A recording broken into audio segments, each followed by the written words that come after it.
হোয়াটসঅ্যাপে কল বা মেসেজ আসে যদি শব্দ না হয় অর্থাৎ নোটিফিকেশন না আসে, তাহলে কিভাবে তা সমাধান করবেন? তাহলে স্ক্রিনটিকে ফলো করুন, আমি চলুন দেখিয়ে দিই আপনাদেরকে।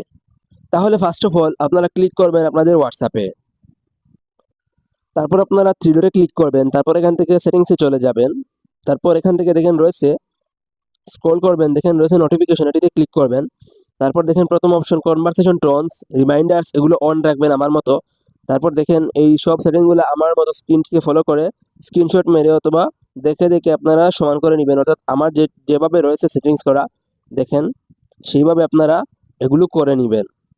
তো এগুলো করার পর আপনারা চলে যাবেন আপনাদের হোয়াটসঅ্যাপ অ্যাপে আবারও, তারপর হোয়াটসঅ্যাপ অ্যাপটিকে ট্যাপ করে ধরে রাখবেন, তারপর অ্যাপ ইনফো বা আই বাটনে ক্লিক করবেন, তারপর এখান থেকে দেখেন নোটিফিকেশন রয়েছে, নোটিফিকেশনে ক্লিক করবেন, তারপর এখান থেকে দেখেন আমার মতো সেম এগুলা করে নেবেন। দেখেন এলাও নোটিফিকেশন অন রয়েছে, রিমাইন্ডার এগুলা স্কিপ ব্যানার্স লক স্ক্রিন এগুলো সেম আমার মতো করে নেবেন, তাহলে আপনার এই সমস্যা সমাধান হয়ে যাবে।